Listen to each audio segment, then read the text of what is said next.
जवळजवळ एका महिन्यानंतर सावली शाळेत गेली होती. महिनाभर ती आजारी होती. खूप दिवसांनी शाळेतल्या मैत्रिणी भेटणार, मित्र भेटणार म्हणून तिला पूर्ण आनंद झाला होता.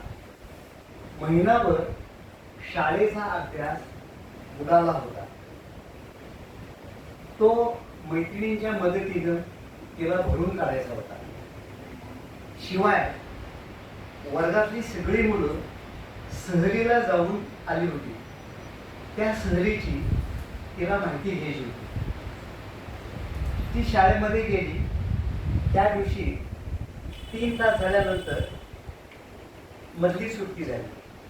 मधल्या सुट्टीत डबा खाता खाता सावलीनं मैत्रिणींशी पोटभर गप्पा मारल्या.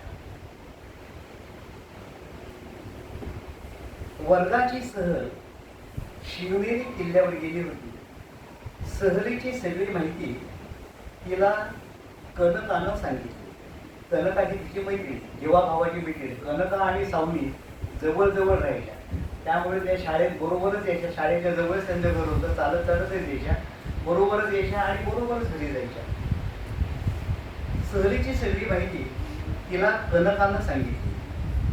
कोणकोणत्या विषयाचा अभ्यास किती पुढे गेला होता ते सावलीनं सायलीकडून समजून घेतलं. सायली ही वर्गातली हुशार मुलगी. त्याच्यामुळे तिने सायलीकडनं समजून घेतलं कोणत्या कोणत्या विषयाचा अभ्यास नीट नव्हते त्या महिन्यामध्ये, काय काय झालं, विज्ञानात काय झालं, भूगोलात काय झालं, इतिहासात काय झालं, असं सगळी माहिती तिने तिच्याकडनं समजून घेतली.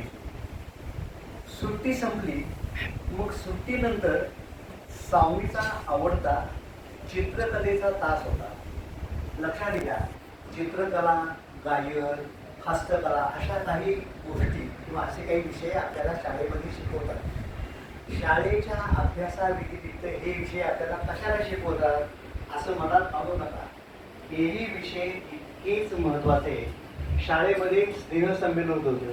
त्या स्नेहसंमेलनामध्ये नाटक तुम्ही करता, गाणं म्हणता, नृत्य करता, नकला करता.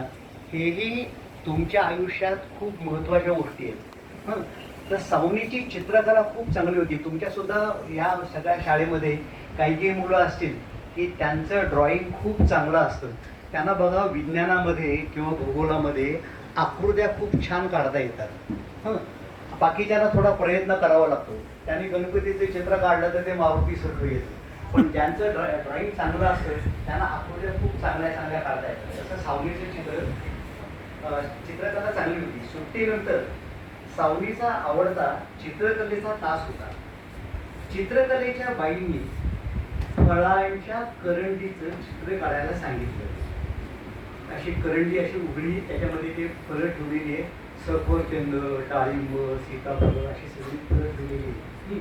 चित्रकलेच्या बाईंनी फळांच्या करंडीचं चित्र काढायला सांगितलं. सावलीनं काढलेलं चित्र बाईंना खूप आवडलं. बाईंनी ते चित्र सगळ्या वर्गामध्ये मुलांना दाखवलं. सावलीला खूप आनंद झाला. त्या दिवशी शेवटचा तास विज्ञानाचा होता. विज्ञानाच्या सरांनी कंकणाकृती सूर्यग्रहण कसं होतं ते खूप छान शिकवलं. लक्षात घ्या की चंद्रग्रहण आणि सूर्यग्रहण असे 2 प्रकारचे ग्रहणं आपण पृथ्वीवरनं बघू शकतो. चंद्रग्रहण 2 प्रकारचं असतं. ज्यावेळी संपूर्ण चंद्र आपल्याला दिसत नाही त्याला आपण म्हणतो खग्रास चंद्रग्रहण आणि टोटल एक्लिप्स. आणि ज्यावेळी आपल्याला चंद्राचा काहीच भाग दिसतो, काही भाग दिसत नाही, त्याला म्हणतात खंडग्रास चंद्रग्रहण, पार्शियल एक्लिप्स.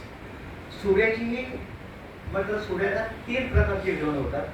सूर्यग्रहण आपल्याला अमावास्येला दिसतं.